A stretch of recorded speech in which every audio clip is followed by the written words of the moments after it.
Everyone, आज हम topic पढ़ रहे हैं what is terminal velocity and expression for terminal velocity. तो देखो, ये एक सपोज आदमी है जो पैराशूट से, अब मुझे बहुत सा अच्छा ड्राइंग नहीं निकालते आता, लेकिन मैं एक छोटा सा ड्राइंग निकाल रही हूँ। देखो आप, ये आदमी है जो पैराशूट से नीचे उतर रहा है, और आपको पता है जब वो बॉडी जब जैसे जैसे नीचे आती है तो उस पर एक फोर्स लगता है, और वो फोर्स कौन सा होता है? तो फ्रिक्शनल फोर्स, और उसे ही हम कौन सा बोलते हैं? तो विस्कस फोर्स। ठीक है। अब इस विस्कस फोर्स के कारण जैसे जैसे यहाँ पे फोर्स लगता है वैसे वैसे इस बॉडी की स्पीड भी बढ़ते जाती है इस डायरेक्शन में नीचे। ठीक है। तो वेलोसिटी भी क्या होती जाती है? इंक्रीज। यानी मैं अगर एरो से बताऊँ तो viscous force increases, velocity also increases. Okay. अब एक कंडीशन ऐसी आती है, यानी इस बॉडी पे अगर हम देखा जाए तो यहाँ पे दो फोर्स लग रहे हैं, एक विस्कस फोर्स और नीचे आते समय इस पे एक लग रहा है, that is a gravitational force. ठीक है। अब यहाँ पे क्या होता है, जब ये बॉडी नीचे नीचे आती है तो इसकी वेलोसिटी बढ़ती है, विस्कस फोर्स भी इंक्रीज होते जाता है।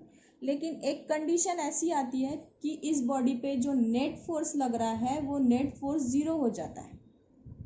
जब इस बॉडी का नेट फोर्स जीरो हो जाता है तब इसकी जो वेलोसिटी है वो कांस्टेंट हो जाती है, यानी उस बॉडी पे acceleration due to gravity work नहीं करती है, और इन दैट कंडीशन वो वेलोसिटी किस वेलोसिटी से मूव आउट करता है? With some constant velocity. That velocity is called as a terminal velocity. कौन सी वेलोसिटी बोलते हैं हम उसे? Terminal velocity. The velocity at which the net force of a body becomes zero, net force of a body becomes zero, that velocity is called as a terminal velocity. ठीक है। तो हम ये तो मैंने एक पैराशूट का एग्जांपल लिया है, हम एक्चुअल में टर्मिनल वेलोसिटी के लिए हम एक लिक्विड कंसिडर कर रहे हैं कंटेनर में। ठीक है। यहाँ पे एक लिक्विड है जिसकी डेंसिटी सिग्मा है। Sigma is the density of liquid. उसका coefficient of viscosity, coefficient of viscosity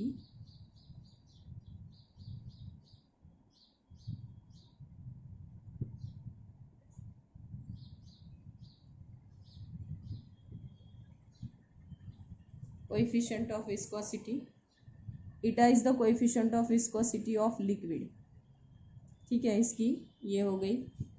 अब यहाँ पे हमने consider a spherical body of radius r, m is the mass of a body, mass of body यानी sphere, r is radius of sphere। अब यहाँ पे कुछ स्पेलिंग मिस्टेक हो सकती है, मैं वो जरा जल्दी जल्दी में लिखती हूँ। तो m is the mass of sphere, r is the radius of the sphere। ठीक है। अब ये स्पीयर जब इस लिक्विड में हम डालेंगे तो ये मूव आउट करेगा, तो ये जब डाउनवर्ड डायरेक्शन में आएगा, हाँ, और rho is the density of a sphere, ये भी लिख लेते हैं हम। ठीक है। अब इस बॉडी पे नीचे जो आ रहा है डाउनवर्ड डायरेक्शन में एक फोर्स लग रहा है, और आपको वो पता है डाउनवर्ड फोर्स कौन सा होता है? That is gravitational force. और वो कितना होता है? तो मास इनटू ग्रेविटी। हम इसे भी कन्वर्ट कर लेते हैं यहाँ पे, that is density multiplied by volume multiplied by gravity. किसका? स्फेरिकल बॉडी का। ठीक है। नीचे आते वक्त उस पे जो लग रहा है वो।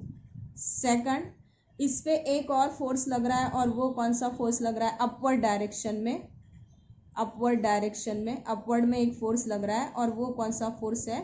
That is a viscous force. और वो कितना होता है?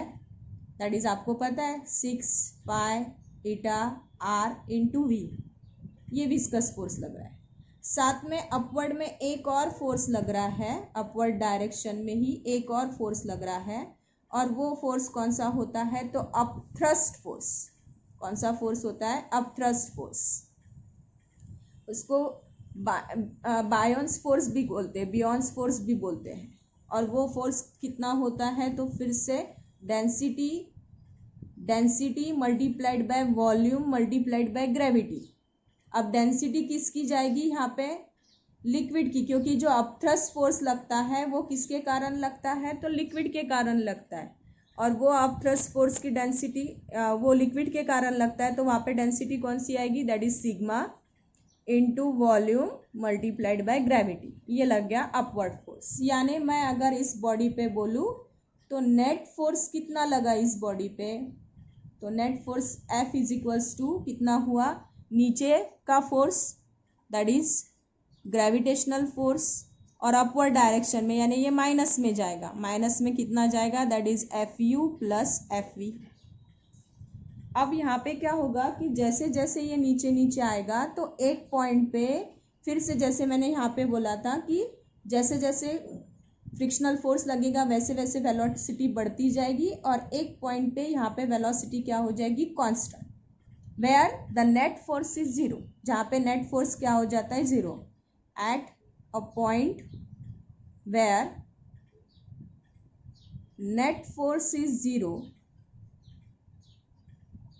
then there is a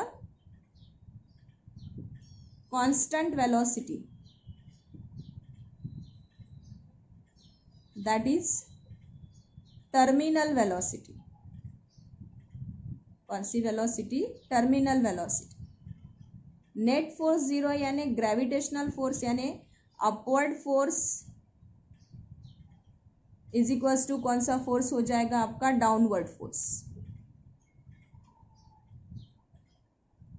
ऐसे कंडीशन हो जाएगी। तो अपवर्ड फोर्स कौन से हैं आपका, viscous force plus gravitational upthrust force, और डाउनवर्ड में कौन सा फोर्स है आपका, that is a gravitational force. जब ये दोनों इक्वल हो जाएंगे तो वहाँ पे जो वेलोसिटी लगेगी वो कौन सी वेलोसिटी लगेगी उस बॉडी पे, that is a terminal velocity. वहाँ पे उस बॉडी उस पॉइंट पे उसकी वेलोसिटी क्या हो जाएगी, कांस्टेंट, और बॉडी कैसे मूव करेंगी, विद अ कांस्टेंट वेलोसिटी। ठीक है। अब यहाँ पे हमें टर्मिनल वेलोसिटी निकालनी है, तो मैं FV इज इक्वल्स टू ये कर लेती हूँ FG minus FU। FV is the viscous force जो हमने निकाला है, that is 6 pi eta R into V। यहाँ पे जो वेलोसिटी लग रही वो अब कौन सी वेलोसिटी लग रही है, टर्मिनल वेलोसिटी। ग्रेविटेशनल फोर्स हमने निकाला है, वो कितना निकाला है, रो V इंटू G, और अपथ्रस्ट फोर्स हमने निकाला है, अपथ्रस्ट फोर्स कौन सा है हमारा, that is sigma V into G. Upward force that is upthrust force which is denoted by FU। लगे तो मैं यहाँ पे लिख लेती हूँ अपथ्रस्ट फोर्स। ये कौन सा फोर्स है, विस्कस फोर्स।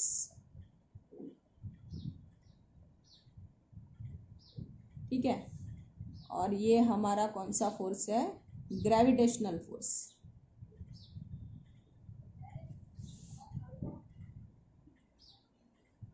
ग्रेविटेशनल फोर्स लगे तो लिख देते हैं हम यहाँ पे, चलो डाल देते हैं फिर वो वैल्यूज।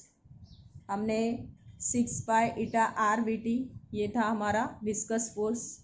देन हमारा था ग्रेविटेशनल फोर्स जो हमने यहाँ पे निकाला है, that is rho V into g, वो डाल दिया हमने। और फिर अपथ्रस्ट फोर्स, हमने वो अपथ्रस्ट फोर्स कितना निकाला है, सिग्मा V इंटू जी, वो भी डाल दिया। अब इसमें से देखो VG कॉमन निकलता है, ब्रैकेट में जाता है रो माइनस सिग्मा। ठीक है, V क्या है, तो वॉल्यूम, वॉल्यूम किसका, स्फेरिकल बॉडी का, वो कितना होता है, स्फीयर का वॉल्यूम 4/3 पाई R³ into gravity into rho minus sigma, ये 6 पाई ईटा R इंटू VT। हमें VT निकालना है, ये सारे इसके अपॉन में चले जाएंगे, और ये पाई इस पाई के साथ कैंसिल हो जाता है, तो VT is equals to formula क्या होता है, 4/3 R³ G rho minus sigma upon ये 6 और ये ईटा और एक R। तो ये R इसके एक R के साथ कैंसिल होता है, R² यहाँ पे बचता है, ये 2 2 जा एंड 2 3 जा, ये 2 ये 3 3 जा 9, यहाँ का एक R² बचा था, ये G ये रो माइनस सिग्मा अपॉन ये बचा नीचे, that is eta.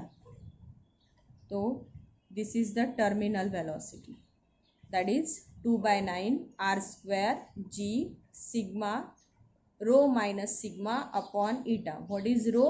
Rho is the density of the sphere. What is sigma? Sigma is the density of a liquid. G is gravity, r is radius of the sphere, and eta is the coefficient of viscosity. And terminal velocity you have to find that way. Okay, thank you.